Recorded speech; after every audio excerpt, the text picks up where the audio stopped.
दोस्तों अस्सलाम वालेकुम। मैं हाँ सही थोड़ा दिल सरैकी और आज उस्ताद अमीर माछी को वेंदे पे पंजाबी है 1905 रोज़ ब्लॉग ते चुकाठा लांदा पे कोई दूजा त्रीजे जाड़े वीडियो कोई नहीं सी बनाया तो यार ना कोई वीडियो शीडियो को लाइक किया करो, अच्छा बंदा है।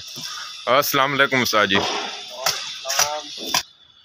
और जी अमीर भाई ठीक हो? तो भी सेट ने? अल्लाह का शुक्र ठीक ठाक। उस्ताद जी 3-4 दिन हो गए वीडियो क्यों नहीं बनाते? वीडियो यार मैं इस वास्ते नहीं बनाई भी काम कड़ा ना, पहले वीडियो बनाई से एक दो सारियां 15-15 दिन लाए थी, 4-4 फुट तकरीबन चलाई साड़ी लगी थी सही। ते मैं सोचा भी चुकाठा लावागा ना जिस दिन चुकाठा ने वीडियो बनावागा ते जिन्ने व्यूज साढ़े दोस्त रिश्ते भरा वेंदे उन्होंने दसांगे भी चुकाड़ किस तरीके की लगती है, चुकाड़ का लैवल की कढ़ना है, किस हिसाब से चुकाड़ लाई जाती, इको लैवल चुकाड़ लानी की होंगे किस तरह लाई जाती। तो कोई दोस्त साढ़े जिन्होंने नहीं पता है वो भी अज थोड़ी जी मालूमात देने जे अगर मेरी गल किसी को बुरी लगती हो तो मैं माफी करना, क्योंकि साढ़े जो मिस्त्री रात ने उन्होंने ये गल्लां बुरियां भी लगदियां तो कोई जो सही है इस गल को समझते हैं ये गल बुरी नहीं लगती। कोई इत्थे जिन्होंने इन्हां चीज़ां दा इल्म नहीं होता तो वेखना चाहते उन्होंने साडी गल बुरी लगेगी, क्योंकि वो बड़ा वड्डा मिस्त्री है, बड़े बूढ़े को नहीं है, नॉर्मल ही है, शुक्र है बस सादा रोजी कमा रहे हैं। तो गल करना मकसद है अगर दोस्तों सब तो पहले इधर आओ जी। अच्छा जी जी सारे जो लैवल के निशान लाए ने भाई ये सारे चुनाई के भी है ने तो चुकाठा के नाल भी लावी दे ने। लावन का निशान लावन का मकसद ये होंगे भी चुकाठ जी भी लैवल च लानी होवे उसको इहदी फरमाइश लैनी है। हाँ वो तो चुकाठ जी भी लानी ठीक हो उहदी फरमाइश ले लो लैवल के निशान से जी चुकाठ अगे ला दे जाओगे फरमाइश उहदे नाल इहदी टेप में फरमाइश करो जिन्नी चुकाठ की पहले की लगी हुई है जी चुकाठ वो हिसाब नाल सारियां चुकाठा का निशान ला लो तो लैवल के नाल हत्थ वाला लैवल रख के मजीद चेक करा देने सारियां चुकाठा करते जाओ बिल्कुल अल्लाह के हुक्म नाल लैवल च होवेगी। आप तुहानू दिखाने दिखाओ जी जी ना मेरी चुकाठ जिन्नी पहली मैं चुकाठ लाई ना वो 77 इंच ते हैगी सी इस लैवल तो उत्ते तुसीं वेख सकदे 77 इंच ही हैगी है यह लैवल हैगा साडा ठीक है यह बिल्कुल लैवल हैगा अगर यह लैवल च होवेगी उत्तों बिल्कुल इहदी ठास बिल्कुल लैवल च होवेगी ठीक है। मैच भी मैं कट तुहानू दिखा देना 77 इंच यह देखो 77 है यह लैवल है यह लैवल का निशान लगा है उधरों यह साडा यह लैवल यह देख लो बिल्कुल कैमरा मैन तुहानू दिखा सकदा है अगे कर जूम कर ठीक है 7770 हाँ जी। तो यह जो तुम करोगे बिल्कुल थोड़ी बिल्कुल उतनी ठास बराबर होगी।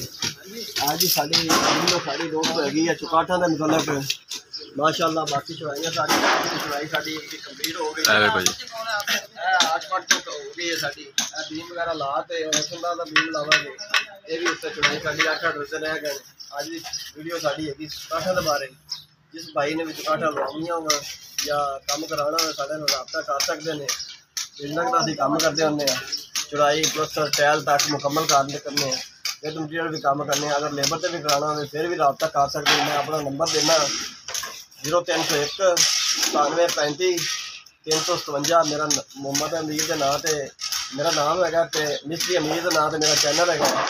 अगर किस भाई ने भी काम कराना है पूरी लेबर हैगी साढ़े को इंशाअल्लाह उनका काम करांगे गारंटी शुदा ते बाकी भी तो भाई करा देंदा काम का चुनाइयां का काठा चुकटा साल सुतर जुड़ियां पे बाकी सारा भी चुराओ चुनाई का भी बाहर साइड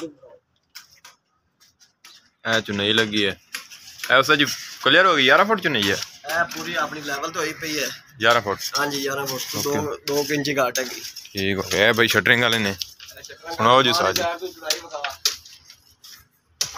हेलो 5 मिनट बाद दोस्तों ए बंदे का हाल वेखो की हो गया मुंडे ने ना नीरू सट्टा होंगे बड़ा बड़ी ज्यादती हुई वैसे ये अज तक ना छोटे मोटे टुच मुरम्मत कर लगा तो उतों ने नीरू सट दिता है अली ने ज्यादती है यार। वैसे इधर विखा तो सही हूँ इधर तो विखा नीमू इधर विखा सही यार ठीक है इधर तो विखा इधर तो विखा माशाअल्लाह ਇਹ ਵੀ ਚੁਕਾਠਾਂ ਦੇ ਬਰਾਬਰ ਚੜਾਈ ਹੋ ਗਈ ਹੈ ਤੇ ਇਹ ਟੋਟਾ ਵੀ ਹੋ ਗਿਆ ਹੈ ਤੇ ਕੱਲ ਹੈਗਾ ਐਤਵਾਰ। ਕੱਲ ਐਤਵਾਰ ਨੂੰ ਹੋਵੇਗੀ ਛੁੱਟੀ ਤੇ ਇਹ ਚੁਕਾਠਾਂ ਜਿਹੜੀਆਂ ਸਾਰੀਆਂ ਜਿਹੜੀਆਂ ਨੇ ਮੈਂ ਲਾਤੀਆਂ ਨੇ। ਇੱਕ ਚੁਕਾਠ ਫਰੰਟ ਵਾਲੀ ਸਾਈਡ ਤੇ ਰਹਿੰਦੀ ਉਹਦੀ ਚੜਾਈ ਲੱਗੇਗੀ ਤੇ ਉਹ ਚੁਕਾਠ ਲੱਗਣੀ ਹੈ ਤੇ ਇਹ ਚੁਕਾਠਾਂ ਸਾਰੀਆਂ ਮੁਕੰਮਲ ਹੋ ਗਈਆਂ ਨੇ। ਇਹ ਸਾਈਡ ਜਿਹੜੀ ਹੈਗੀ ਚੁਕਾਠ ਲੈਵਲ ਤੱਕ ਹੋ ਗਈ ਹੈ। ਇਹ ਸਾਈਡ ਸਾਡੀ ਜਿਹੜੀ ਨਾ ਪੂਰੀ ਮੈਚ तो हो गई है जिथे साड़ी होनी सी 11 फुट चो 2 इंच कम हैगी है लेकिन इन्नी असी करनी है पूरी नहीं करनी 11 फुट पूरी नहीं करनी सी। बाकी वीडियो साड़ी अच्छी लगे तो मोहम्मद अमीर चैनल को मिस्टर अमीर चैनल को सब्सक्राइब करें, लाइक करें, तो हमें याद रखें। अल्लाह हाफ़िज़।